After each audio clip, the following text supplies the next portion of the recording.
You have a little fun and a blast, blast. Heavy metal news, it's a heavy metal news time. Heavy metal news, it's a heavy metal news. Heavy metal news, it's a heavy metal news time. Heavy metal news.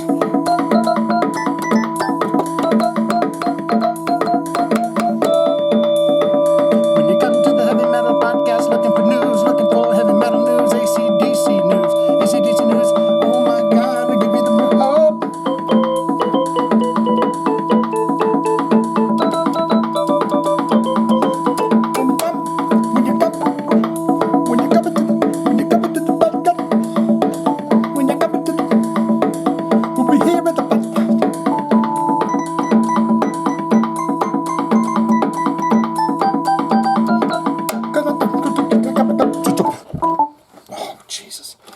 Problem with that one was I came up with that good rhythm, and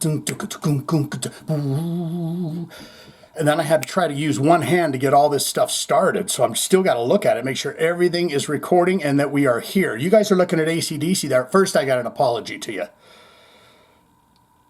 I'm hoping it doesn't happen with this episode. If it does, it's time to buy a new camera. But something happened with the coding or something on that last episode. So Mike Buchanan and a few others got cut off right there at the comments. Please don't let that happen again, please. It will not happen again.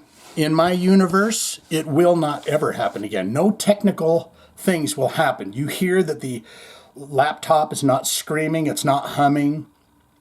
Everything's going good here. You think that AC/DC is the first story up. It's not. But I wanted to just apologize for that last episode. Clean off the counter here while I do it. I wanted to apologize because I know you guys take your hard time. And, you know, Mike's back and he's got a laundry list on there.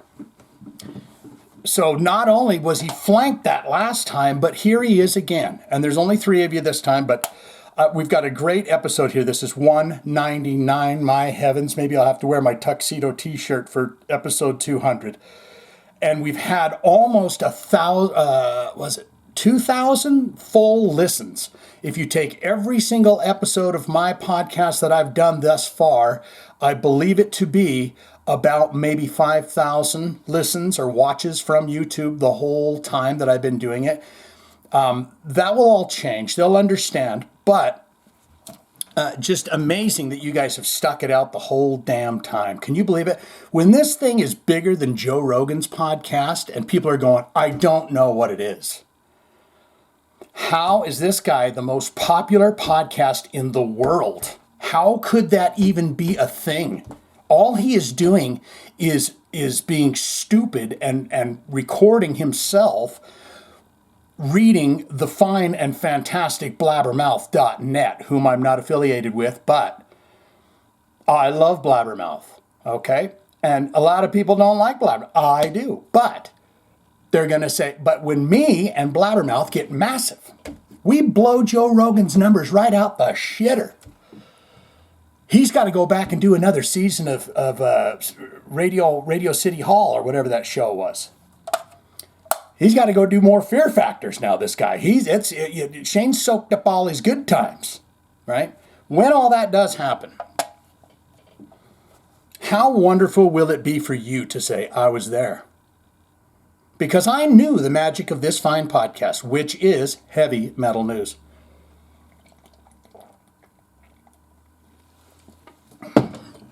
I'm firing on all cylinders here. I got my greenies. I'm ready to go.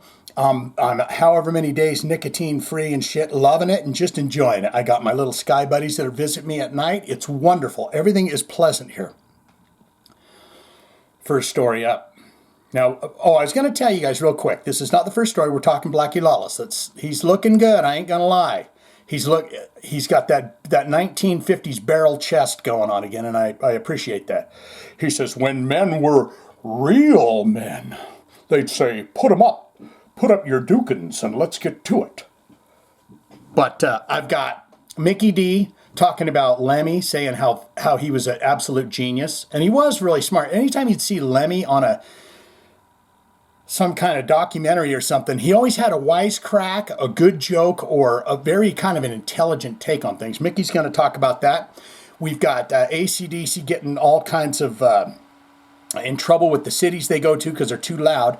And I've got a piece from, and I can't remember his name, Kicks singer, Steve and Rick's Potcast. I've been watching it. I've got a small clip here that is just, I thought to myself, this is the best thing that I've seen all week long. And second, why wouldn't you cut this bit out?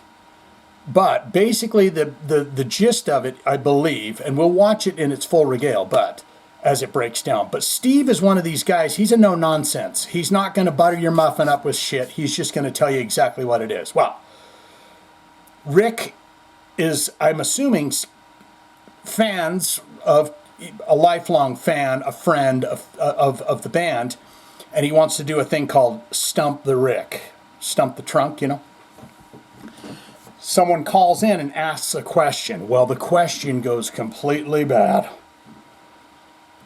And so Steve and Rick are sitting there with this guy on the phone, and so if there was ever an episode for you to stick around, I think it's this one. Plus, you three fine folks' comments, yes indeed. 1214 on the time when I'm recording this.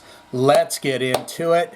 How did Mr. Lawless, Mr. Blackie Lawless, explain how he got his waistline back, his body back, after that 2023 surgery? Now, we do know this, that he had some ups and downs with surgeons and thought he was going to the best surgeons in the world, but finally he's got all of that figured out. He is looking thinner, and I did start to watch a concert from just a few weeks ago where I was like, God damn, they sound pretty good. And the guy had filmed the whole concert from the balcony. And so let's get into this, and welcome to this wonderful episode 199 with me. And there's the fan. There it is. Wasp. We are sex pervs is what they used to go by. They don't do that no more. It's we are special people.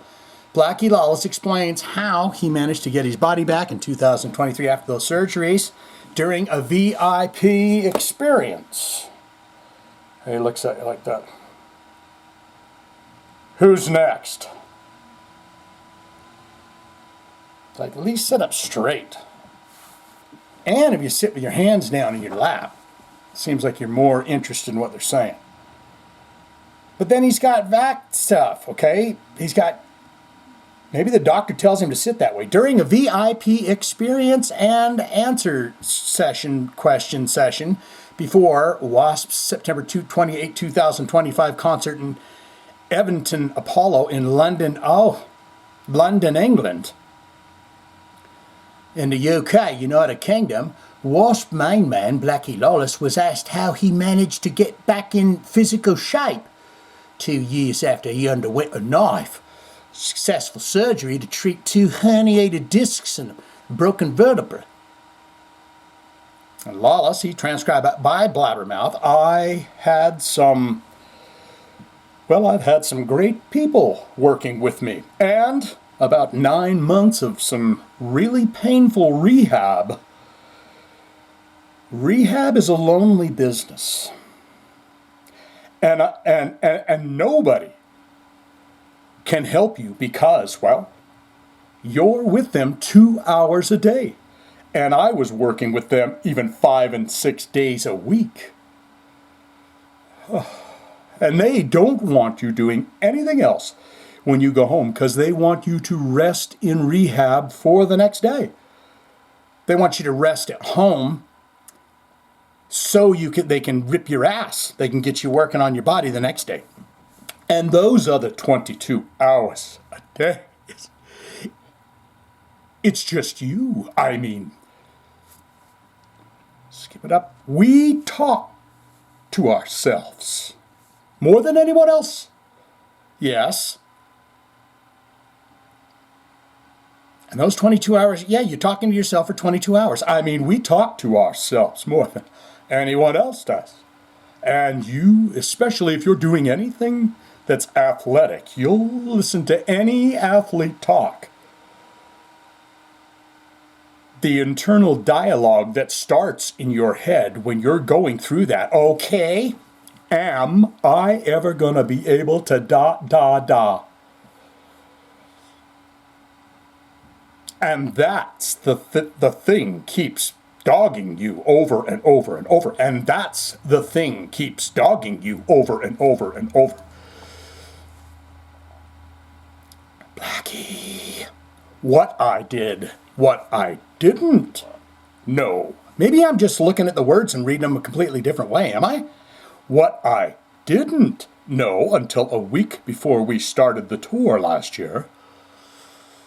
I don't need no doctor. The doctors told me, they said, well, we didn't want to say anything to you before, but with everything you've went through, my sweet, the average person will not recover for this. The average man, the average person could not recover from this. But they don't like saying anything because there's that 1 in a million that can make it. Everyone can make it. Every time the doctor says you ain't gonna do it, what happens? Everyone says, Vince Neil, all of us say, I'm gonna show you, and then you show them. Don't you damn do it?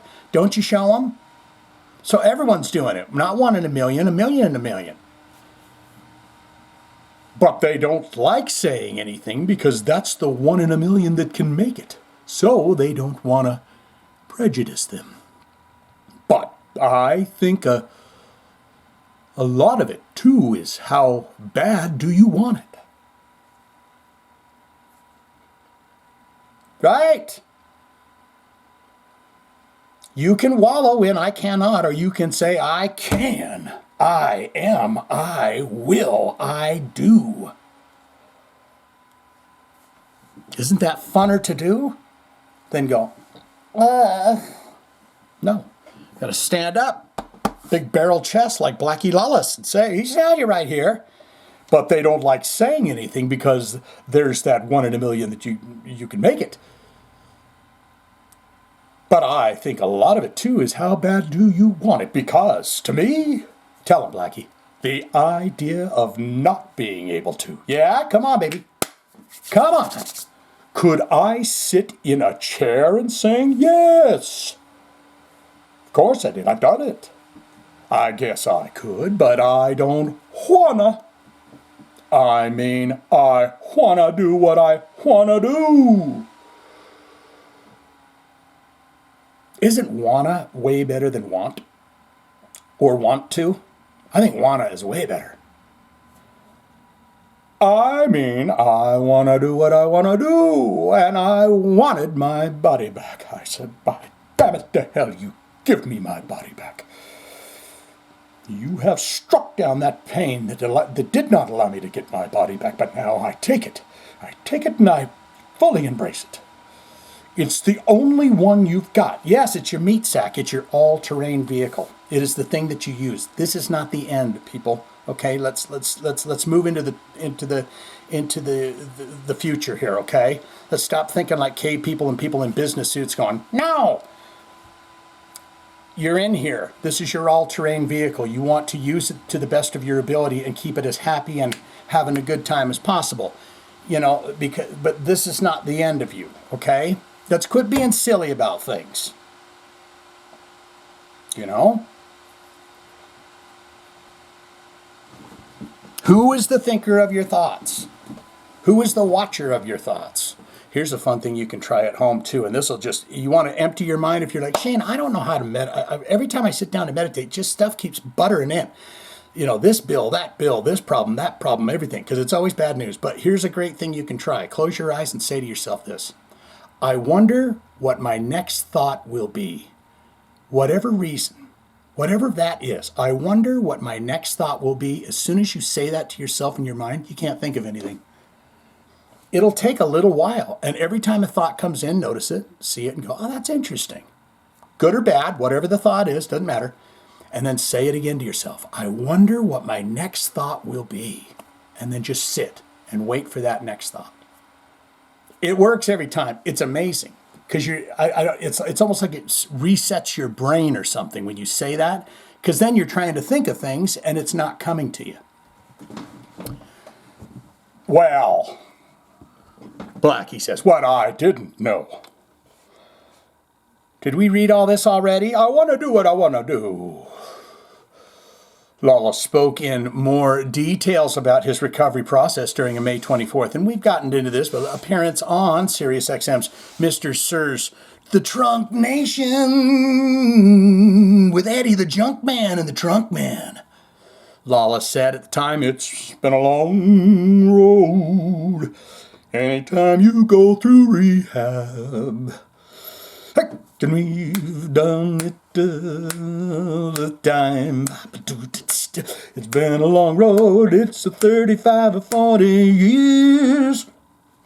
Every time you have an injury, you gotta go through rehab. And I tried to get around the rehab, and I said, no, no, no. Who's that? Never gone down, never gone down. And I said, no, no, no. She was real, right? What was her name? That was a damn good tune. Try to get me back from rehab. I said no. But she really was, huh? When she was singing that song about rehab, she was like, they're trying to get me back in there. And I'm telling them no. What was her name? You guys can get in the comments, the three of you over there. And I said, nobody can help you when you do it. When you're with your trainer 2 hours a day and he leaves you 22 hours. Yeah, we got all that. Okay, guys, we're moving on. Blackie, you're looking great there. I mean, he does look thinner. And he does look, well, he does look like he's at it. You're doing a good job up there. Don't let, sometimes I'm not happy with the things you say and do, but who really is? You can't be happy with everyone's the things they say and do all the time. Hell, now that I say that, someone will say, well, Shane, I might be saying that about you, about things you say and do. Okay? So, it is what it is. And I am me, and he is him, but we are one, in the bigger picture. So I just want him to enjoy his rock and roll lifestyle because it reflects well on me. Just like I want you to succeed because it reflects well on me, and you want me to succeed, don't you? Because I am you. You are just watching me and having a different experience in this wonderful 3D game, this matrix system we're in. So, do you want me to have a success? Let's start having dreams about it at night or something. Maybe, get down. I thought this laptop would make it through. AC/DC fireworks at Edinburgh concert broke permitted noise levels. Oh, these guys have to have the loudest damn speakers in the world, and they have to have the loudest damn fireworks too. And then they wonder why half the damn band's deaf. Brian Johnson can't even hear them going off.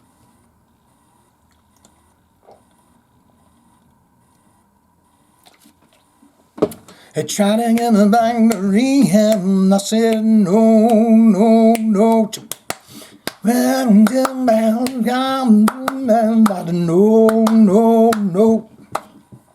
I gotta go find that tune. AC/DC fireworks at the Edinburgh concert. Oh, broke permitted laws. It says, you bleeding bloody nugget heads over there with your fireworks. You damn near bleeding bloody burned down the Donington Castle over here, where the Queen sleeps. Yeah, one of your fireworks almost hit her right in the tits, right in the boudoir, right through the window. According to BBC News, AC/DC's fireworks at the end of the band's concert in Edinburgh, Scotland.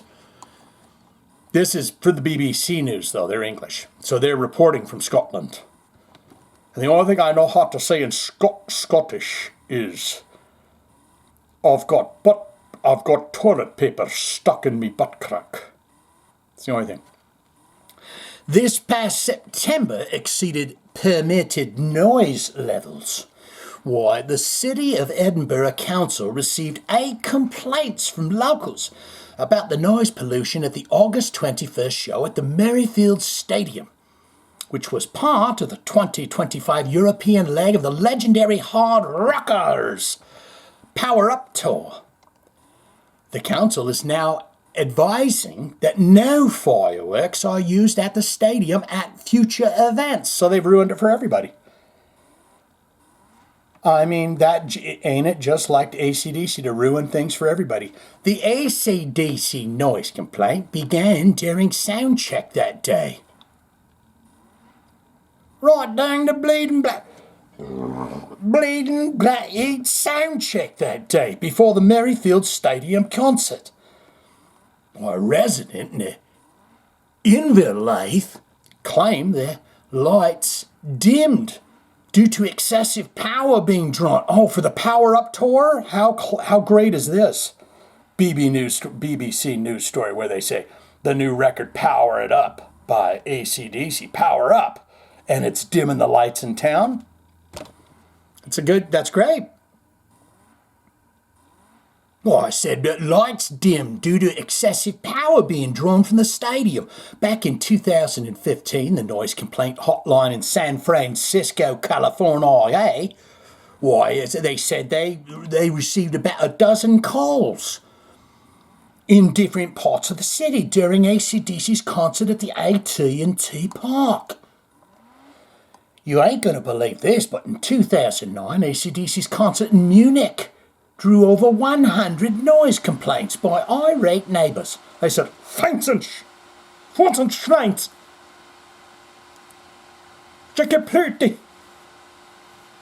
according to the local .de complaint came from as far as Unterhaching,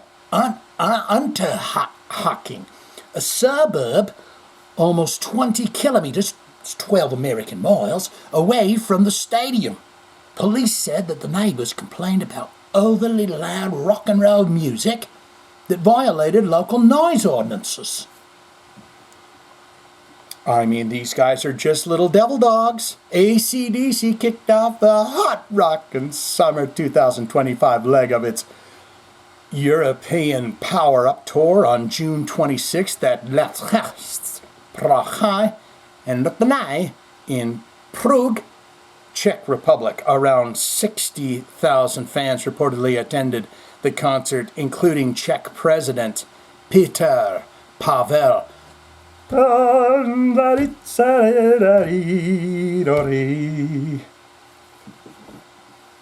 I've probably seen the Czech Republic because I watch The Amazing Race, and I love to just scenery gaze. When I'm watching that show, I will just sit there and look at all the surroundings and say, if I wasn't such a chicken, I would love to do that.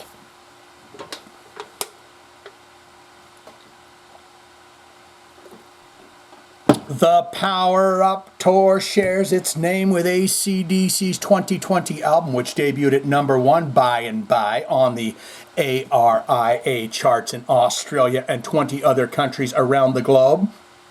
Power Up notably notched the band's third #1 debut on the Billboard 200 and exploded as one of the best-selling albums of 2020 worldwide. Damn, where have I been?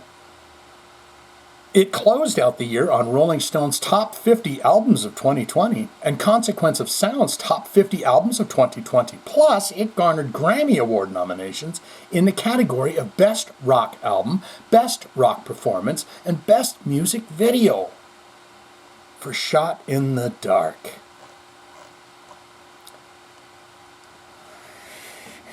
What's that song? What's that song I'm thinking of? That's rock and roll. That's what he's saying. That's rock and roll. That's rock and roll. So is he going to go all the way through it? Is he going to do the whole song? Let's get into this. I love this guy, Mickey D. Lemmy was probably the most intelligent guy. A little something there. As a broadcaster, I should probably take a sip. What is Joe Rogan going to do when my numbers go through the roof? We don't know what happened. We do not know why this guy is extremely... How this guy and his podcast got on the front page of YouTube, I don't know. But it's marvelous, and I love it, and I listen. What are they going to do, guys? What are they going to do? I'd also be curious about the since it's the three of you down there, and I gave you that extra permit. You were obviously all three there when I looked, but I'm curious as to how that's going as well. Mickey D, and he says, and now he plays with the Scorpions. In a new interview with Get on the Bus, veteran Swedish hard rock, I thought he was British, hard rock and heavy metal drummer Mickey D, who landed a job as drummer for Scorpions in 2016 after spending almost 25 years as a member of Motorhead, reflected on his time with the Ian Lemmy Kilmister fronted outfit. As transcribed, he said, "Lemmy was probably the nicest intelligent guy I know or have known. Here's a man that I describe as me father and me grandfather and me youngest brother, even my younger sister sometimes." You describe him as all those things? Here's a man that I describe as my father, my grandfather, yes, my younger brother, even my younger sister sometimes. What does that mean, Mickey? He was so simple and so easy to deal with because you already know, which made it hard and easy. Already know, which made it hard and easy. And I have to explain that because, thank you, it was starting to make me feel kinky, or it was starting to come off like some kind of kinky weirdness there for a second, and I'd love for you to explain. I was very much involved with the band.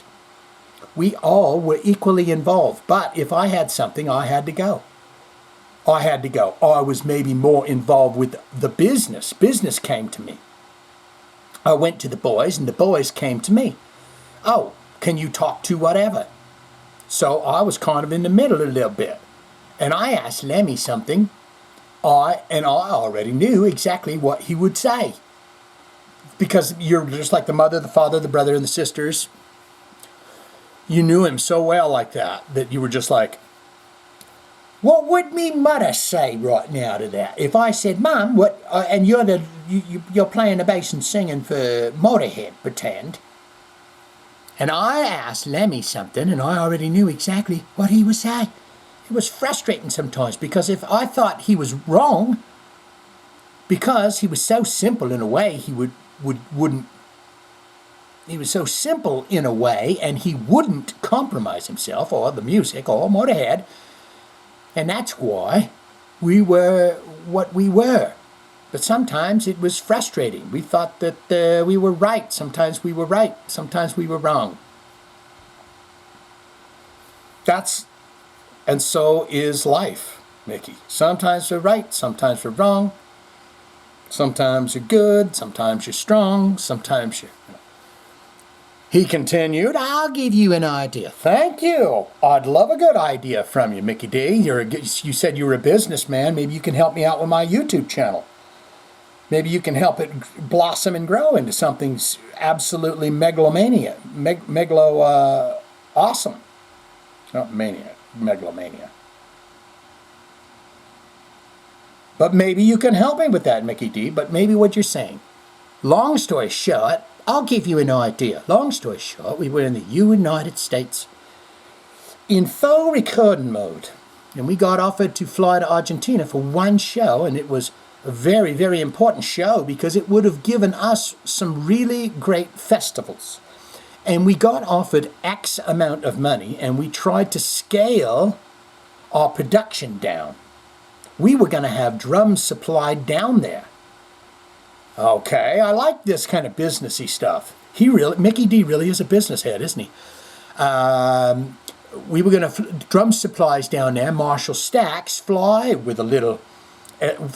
with as little as we could and not bring in a faux crew from all over the world. And I came to Lemmy, and Lemmy said, absolutely no.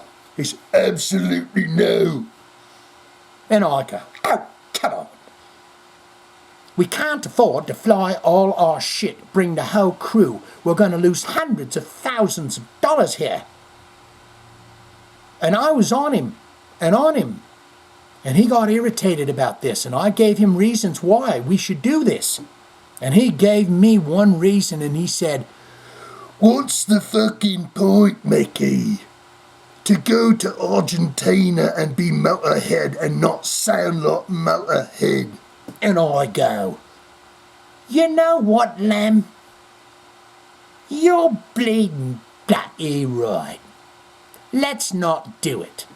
Why, he won that one. I love business. You know, who doesn't love fucking business? Everyone talks about it. You know. So, I mean, I really think they've got something fine here, and I think Mickey D did a wonderful job, and I know he's doing a really good job with the Scorpions.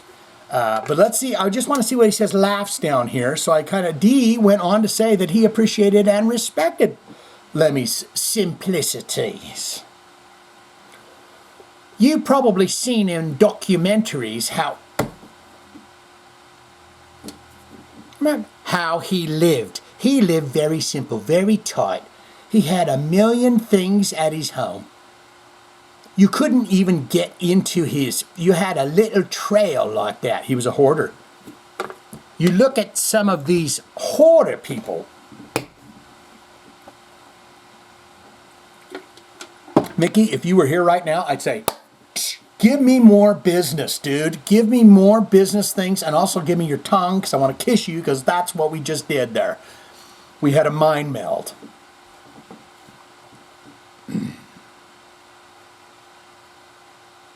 You couldn't even get in his place, right? And you had a little trail. You look at this like a horde of people. Lemmy had cool stuff. So it wasn't like dead cats and owls. I saw one episode where this lady, they opened her fridge, and the whole thing was full of these quaint little packages, kind of round packages, right? And you're like, that's very interesting. Why is there 100 of these quaint little packages in the freezer? She said, that's all the owls that have been hit by cars in front of her house. And she would go out, collect them, wrap them up. She filled her fridge full of those.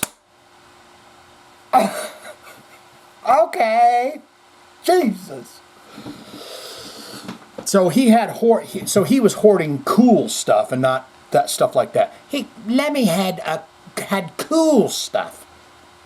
But it was so much, he could barely walk in there. And I said, Lem, why don't you get a 3 or 4 bedroom, nice, quaint little suburban house instead? And he goes, what's the point, Mickey?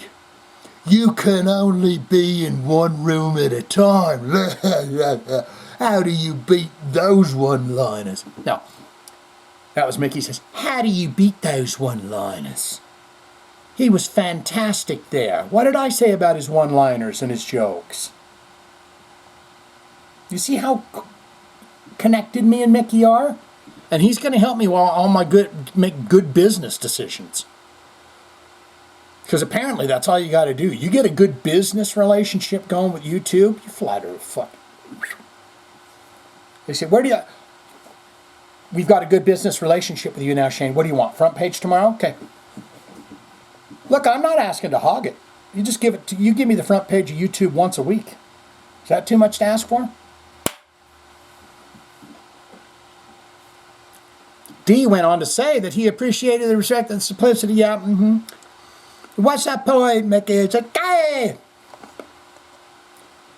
We wouldn't have any wars. Yeah, we're not going to have wars for much longer, I'll tell you true. If you think you're too old for rock and roll, then you are. Simply straight no bullshit. And that made him who he was. I keep saying, if everybody was like Lem,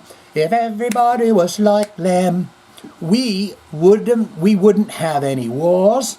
We wouldn't have all of this political correctness, all of this bullshit, and that's suffocating humanity today. He was in for the fun and for the real rock and roll. Lemmy, Ozzy.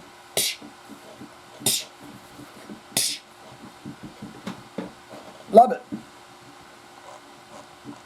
Mickey, I hope you're back there. I'll tell you right now, the Scorpions can't live can't live without you. I hope you never black out drunk after a gig. And I hope you're coming home soon. And when you get home, go to the zoo. Voivod, very quickly, I just wanted to go over this. There's going to be a documentary coming out about Voivod. I'm absolutely stoked about that. We're going to watch Rick, that little clip from Rick, and then I'm going to read the comments at the end of the show. And I'm going to, and I just hope that nothing goes awry. And it may just be time to get a new camera, but as you guys know, things are tight right now. But there they are, Voivod. And I love Voivod, and Voivod is on that list of bands that I swear I needed to have a relationship with back in high school, but couldn't get there. Like Coroner and stuff like this. So, Voivod official biography, Always Moving, The Strange Multiverse of Voivod, to be released in November. That's just 60 days away, as I say. October 2 on the 20 and 25 here as we record.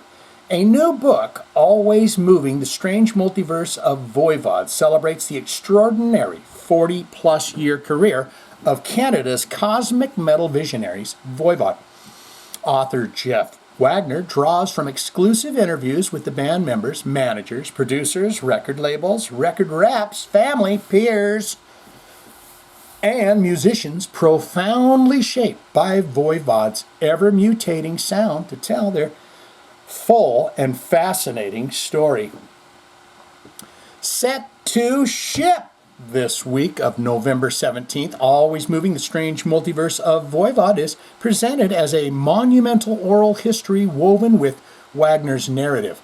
Always Moving casts a bright arc light on every creative era from the raw chaos of the earlies to the tech prog heights, through tragedy, reinvention, and ultimate triumph. At 540 pages with a 12-page color spread, this 7x7, the 7 and 7 thirds of time 10, Marissa Tomei is the most comprehensive chronicle of Voivod ever assembled, essentially for every diehard Voivodian on this planet or any other. If I can't even read this, how am I going to buy that book and read it? If I can't read that paragraph there that's talking about the damn 540-page book, how could I read it? Always Moving, The Strange Multiverse of Voivod is described as an official history of Canadian progressive metal band Voivod, written with the full cooperation of the band and drawing from interviews with band members, past and present managers, record label employees, peer musicians, and musician influenced by the band and their 40-year evolution. Okay, guys. This right here is just wonderful. Now, here's what's going to happen. This is Rick. This is Kick singer Steve. And I love this guy because he will tell you about his excruciating hemorrhoids. He'll tell you about he just lets it out. This is Rick. Rick is, as far as I can guess, maybe an old promoter, but a longtime friend. So they're doing this podcast. It's called Steve and Rick's Potcast. This is episode 32, and there's a point where Rick says we're going to try a new feature. This is the first time we're ever doing this. And I'll probably stay pretty quiet, maybe. This is the first time we're ever doing it. Here's the idea. For whatever reason, he's like, you just hand me your phone, you give me your phone number and your name, but don't give me a question. And then we're going to randomly call you at some, he say, hey, stay by your phone Tuesday. Randomly call, and then you get to ask a question that he's going to answer, that this fellow here, Rick, is going to answer. So he couldn't know the question before the question. Got it? And this is what happens. And here we go. Okay, I believe the year was 1992, and I believe it was Hurricane Andrew had devastated part of the United States. Kix put on a concert at the Maryland Theater. What injury did Steve have, and what did they do to allow him to still perform at the benefit show? He hurt his leg. I don't know if it was broken or sprained. I don't have any recollection of it. I have no idea. He's a very gymnastic guy, so. And How do you know and I don't? What did they do to help him? I was at the show. I was there. I can't remember what accommodations they gave. Somebody's mind's faulty. In a chair or anything. Hell no. All right, They had him on one of those appliance dollies and brought him out. I have no recollection. Sure that was Kix? I don't remember ever doing that. I come out with a walker one time, just as a joke with the microphone attached to the walker. Then I threw that into the crowd. That's when I had sciatic nerve and some terrible back pain. That's the only time I've ever dealt with major pain at a show with back pain. Oh. So I don't know what he's talking about. Are you positive you're remembering it was Kix? Yeah, Bill? at the Maryland Theater. Was it the night they didn't do any Kix shows because Donnie wasn't there, so they did AC/DC, the Rolling Stones, and somebody else? I don't remember, but I'm almost 100% positive that it was the Kix show at the Maryland Theater for the Hurricane Andrew relief. Okay, well, I guess you got me. I'm 0 for 1. 0 for 1. First one. I don't remember that. 0 for 1 on this segment. I would have went, I'm clipping this out. And maybe they, I love this podcast. I love it. But, I mean, Steve is the kind of guy, he's like gymnastic, He's out on stage and he's doing it. And so when the guy goes, yeah, he came out on a dolly, he's like, I didn't do that. And I was there. Steve don't remember it either. I don't he remember. was there. But I totally believe it happened. And, okay. Now I feel like an ass because I'm like 100% positive that they put on the show. That's the only reason why I went to it, because Kix performed. No, I believe you. My memory is that. And he remembers it. So, good question. We have Steve here. If he don't remember it, then maybe I'm just thinking that I remembered something differently. But It's on you. Did they play a benefit show at the Maryland Theater for that? They did. I And don't he remember. had a knee brace on, and I want to say I was his left leg. I remember him having something going on with his leg at the time. I do remember That's that. a glitch in the Matrix or I something. did have some knee pain for So- a while. I just wore a brace and did my show. So who brought him out on the dolly? Was it another band member? Or Never. There it goes. On the dolly. Okay. Bullshit. I call bullshit on the dolly. I'm sorry, Steve. It must be bullshit then. Yeah, I there's remembered that no correctly. dollies. There's no If dolly. I can't run out on my own, I ain't going out. All right, we'll see what the comments are under the video if anybody else remembers it that way too. Oh! Maybe we can go under the comments here really quick, right? Segment. I respect not wanting to go less than 100%. Okay, whatever. We're going to get into your comments. Let's not worry about their comments. I don't want to do anything that's going to freak this whole episode up. Okay, because I don't want it to be all goof there at the end again. So, but what did you think of that? I just thought that was an interesting, because Rick remembers, that guy remembers, he don't remember, and he was like, I never was pushed out on no dolly. So but I was like, why wouldn't you just cut that segment out? But maybe there's a lot of people say, yeah, Shane, there's a whole lot of shit you could cut out of your podcast. Now we know how you're doing it. Because you don't want to cut nothing out, but you're over there telling people that maybe they should cut things out of their podcast. I mean, I'm glad they didn't. I loved it. It is time for your viewer feedback. I know someone's going to be going, damn it. This guy right here going to be saying, damn it. But he's got a list, and it's here, and I apologize for that.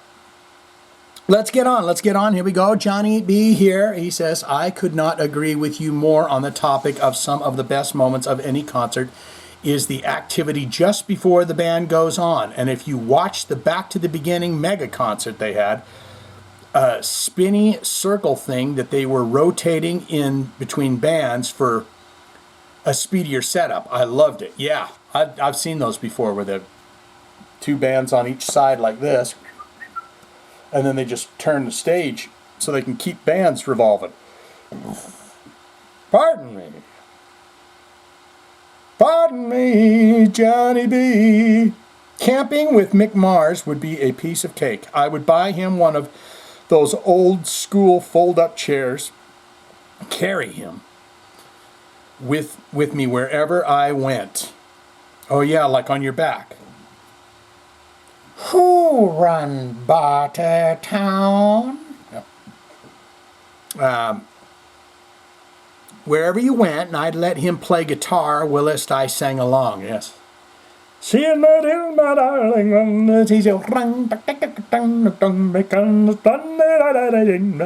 You could be, cruising down woodland paths. I've never been into any of that my whole life, and now I'm all about nature and just green and trees and everything.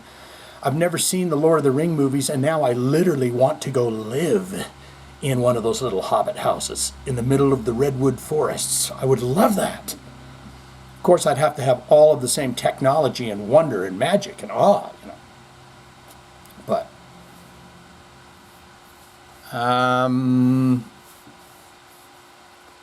the man is a treasure and weighs only like 45 pounds, so he's also user-friendly. And I'd take him to one of those really classy campgrounds that only RVs can get into, not a KOA or anything. Yeah. I love those ones where you have to pay to kind of camp there because there's restrooms. I really enjoy a restroom. And if, my God, if I get a little hot water out there too, Johnny B says, congrats on getting away from the nicotine, man. That shit's hard to get off of. I quit smoking 4 years ago and still veil, but not nearly vape, but not nearly as much as I used to. So I know how it goes with trying to get off the crap. Yeah. I went to those, I decided to get off the vaping because it's like you can just hammer that sucker anywhere you want at all times. You never put it down. It's just, at least with cigarettes, you got to go out, smoke it, and then everyone goes, you stink. And then you go back to your, whatever. Yeah, fuck. Yeah.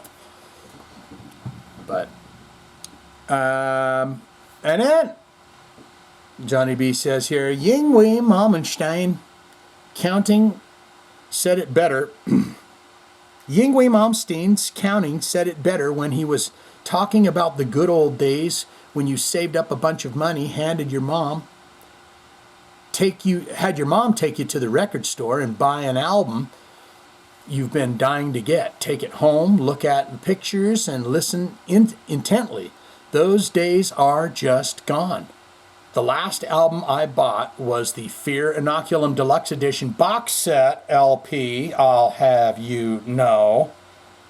And there was so much art that came with it, it took me the better part of a day to get through it. Wow. But that's nice, though. It took me back to the day. It's sorely missed.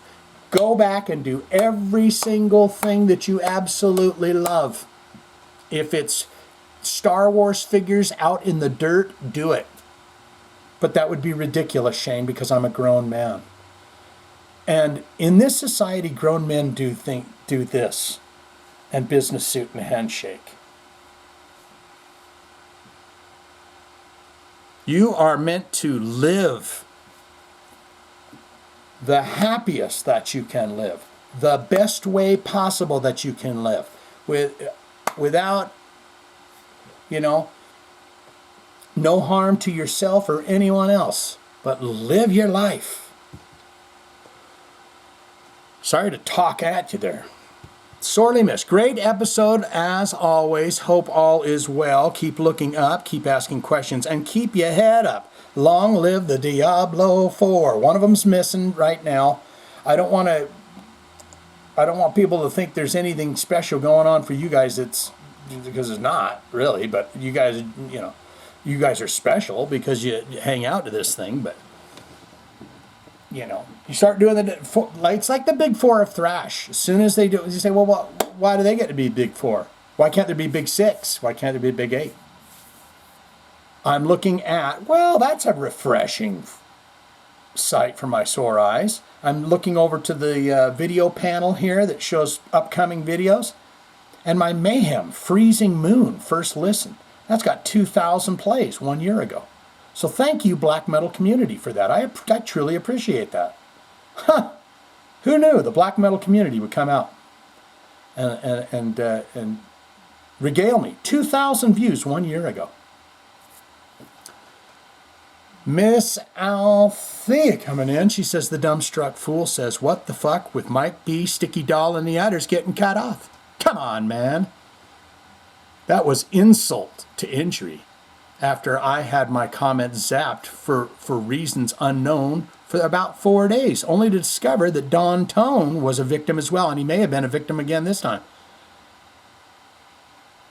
But I tried over and over again to get these freaking things to be seen. Don Tone was a victim of this as well. Are the big four being sabotaged? Only time will tell. Who knows? Miss Althea on Vince Neil was not surprised at all to learn that he suffered more than one stroke prior to the most recent one. It's some scary shit, and it also explains a lot.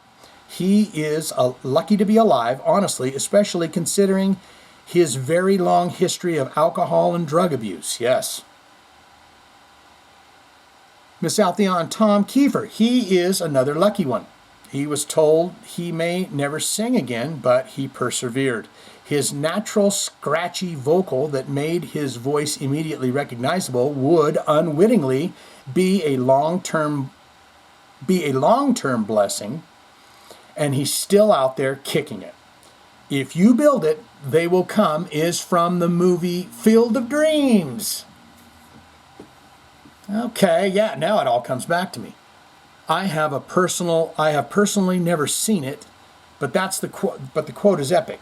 I've never seen that movie either, but yes, indeed, now that because the guy had a big cornfield, and there was a baseball playing ghost out there that was always saying, hey, you son of a bitch, you should get this corn out of the way and put up a baseball diamond. And then John Fogerty wrote that song about playing at the center field, at the center field. Right? I have personally never seen it, but it's epic. Sousa, this is Miss Althea says, Sousa Malmsteen Turban. Don't care, no comment. Pronunciation lesson revisited. I am determined to get you to say a certain member of the Gazette's name correctly, so I will break this down charade style. One word. 2 syllables. First syllable. Ow. Rhymes with cow. Ow. Second syllable. E. Ow. E. Like the letter E. Ow. E. Now put them both together real fast. Owie. Owie, Romanized in English as owie, O-ow-e, and just a reminder as an adjective, it means blue. In context, example, ex-Japan's 1994 Aoi Yoru Blue Night Concert. As a noun, it means hollyhock, which is a flower that just happens to be akin to the Althea flower. Thank you very much. As always, keeping it bitchy, boo-ba-doo-boo-doo-doo-doo-doo-doo. Rainstorm, you're gonna be waiting for the norm. I was watching a 311 concert last night. I was like, my God, that man's what a handsome fucking older gentleman. You know that guy that sings that song? I got to tell you something. He's got a great hairstyle going on, gray in it. And you're just looking at him going, what a fucking nice fella. All right, let's get through this because he's got something to say to me.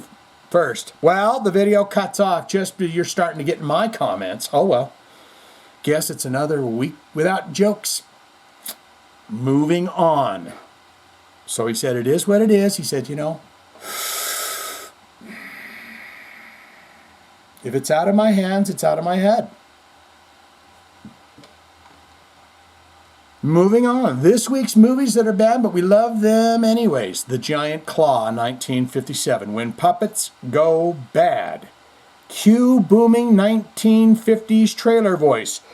From the darkest reaches of space, it descends.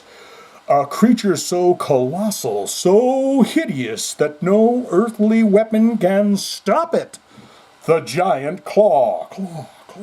A buzzard from the beyond the stars, striking terror into the hearts of mankind. Lock your doors, pray for survival, because when it spreads its wings,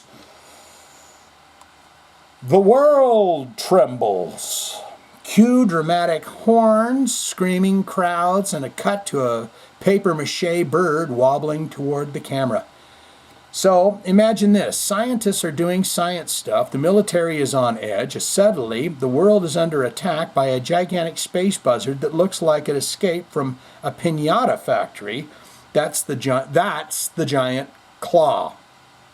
The movie tries to sell you terror, but what you get is a turkey puppet with googly eyes and a beak that wobbles like I'm sorry.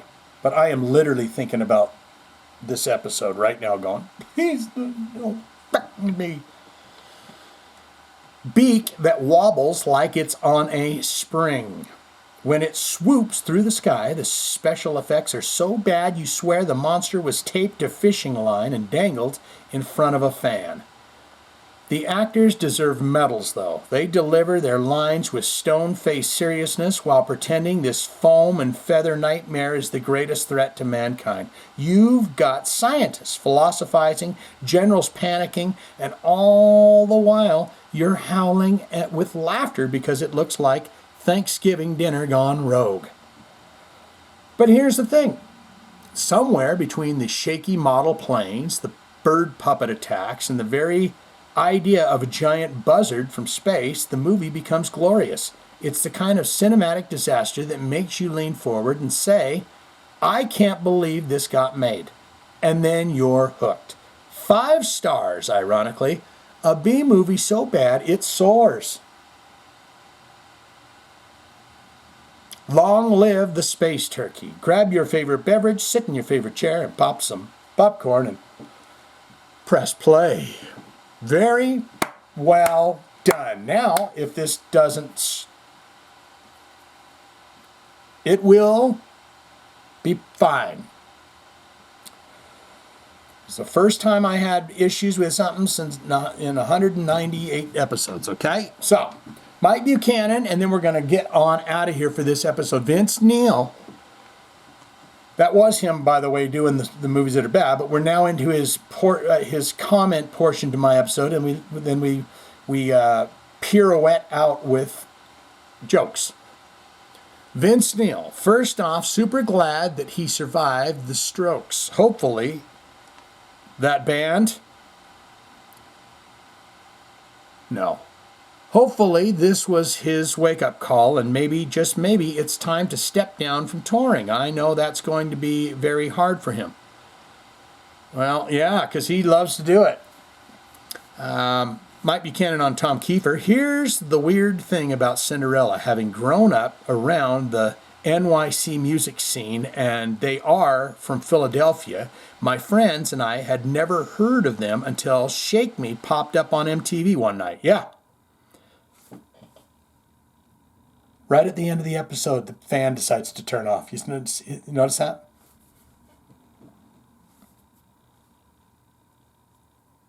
That's exactly when I saw it. I was like, this popped up, and every girl in town went, oh my God. And then what was it? Just a year later, the Extreme popped off in More Than Words. Every damn girl in town, oh my God. You know, it's just, they're loving it. They saw those dudes and they said, that guitar player's hot.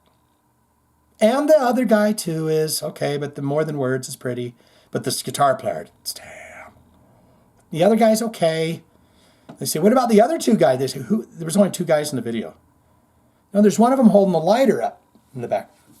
I don't know what you're talking about. There's only two people in the More Than Words video.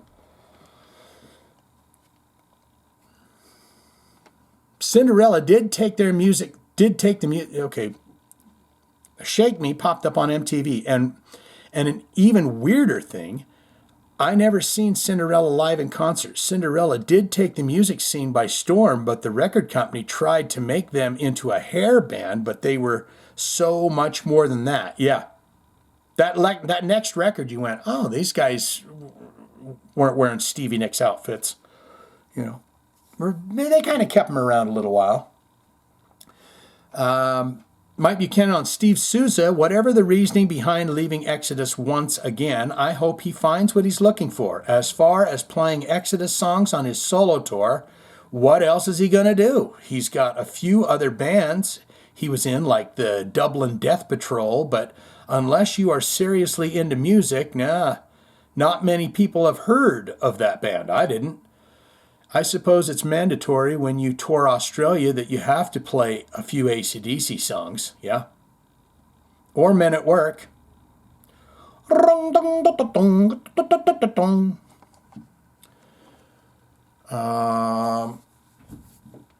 Mike Buchanan on Yngwie. Sure, anyone can make a record, but not everyone can sing. Yes, I'm talking to you, Yngwie. Please, if you do release another album, for fans' sake, get an actual singer, like maybe reconnect with Jeff Scott Soto. Just a thought. You heard that, Yngwie. All right? You can blister that guitar. We'll give you that. We understand you're great at the guitar, okay? But don't do the singing no more. Thank you. I will say this because grunge originated from one specific area and no one was playing anything like it anywhere else in the world. It was a fad. Other bands tried to play this style and it fell flat. But grunge didn't last long. Yeah, it wasn't even a decade. I mean, it came in and went out because it wasn't nu metal right behind it. Right on top of it. Dude, I'll sit through a 5-hour start and stop of any concert you want to do. I'll even have my favorite beverage sitting in a favorite chair, eat some popcorn, all while have a fire going in a fire pit. Sounds like a lot of fun. Now, if that could be live, I know, that's the thing. And it would be so much more quicker.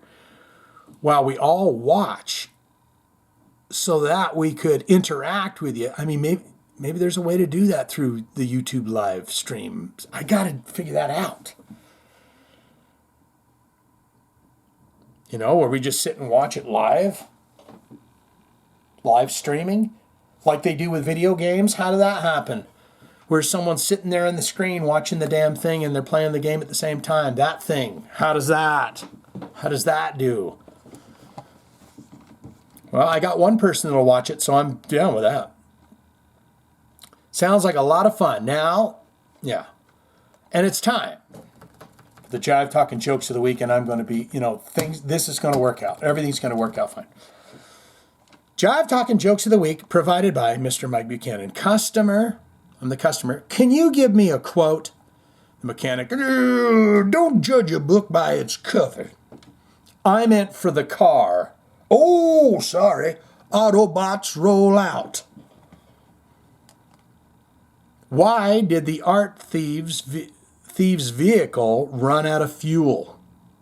Because he had no money to buy Degas to make the van go. Yes. I'm always able to tell if someone is lying just by looking at them. Great way to get out of jury duty. When you get up there and the judge has to say, I can spot a guilty person just like that, Your Honor. Put me on there. Put me on. If you want to get out of jury duty, put me on, Your Honor. I know I can find a guilty person like that. They'll say, get him out. right now. They might even turn you around and send you out the door. I'm always able to tell if someone's lying just by looking at them. I can also tell when they're standing, too. I accidentally rubbed ketchup in my eyes. Now I have hindsight. And you know what they say about hindsight? It's 2020. And finally, I told my wife I wanted to be cremated. She made an appointment for Tuesday. Alrighty, you guys, fine job. I feel like everything's going to work out. Everything's going to be great. Everything's going to be good. All right. You're the best. You know, if you're watching this right now, if you're sitting here with me, you know, you're really the best. You're making this guy's heart feel good inside. Isn't that wonderful? Isn't that wonderful for you to be able to know? You're like, I generate good heart feeling for this fellow that's on the internet, trying to make his big old dreams come true. You know, and and that's another thing at the very end of this damn thing is my son. I told you he was pretty popular on TikTok. Well, he says, you know, I think I'm going to get over on that YouTube.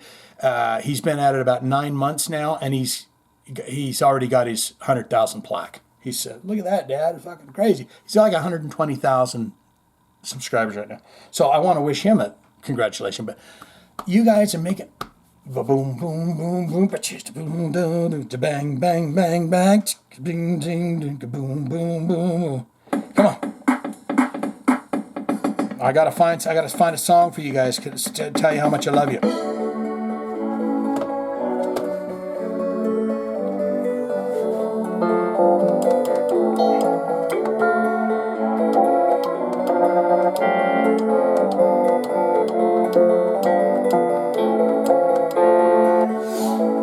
Baby girl, I love you. What my baby doing over there in a little favorite spot in the house? She's got her earbuds in.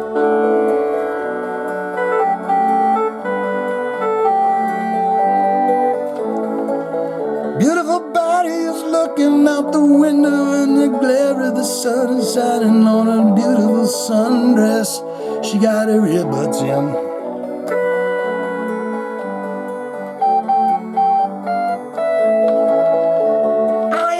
What you listening to, baby?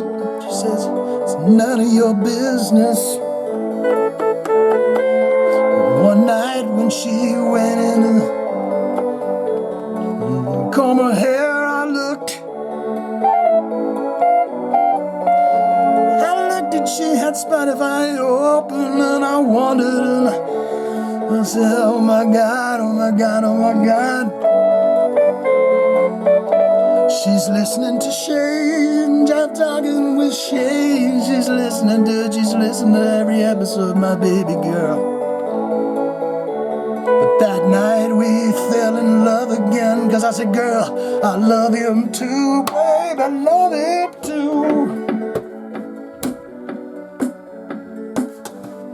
Damn it. I love him too.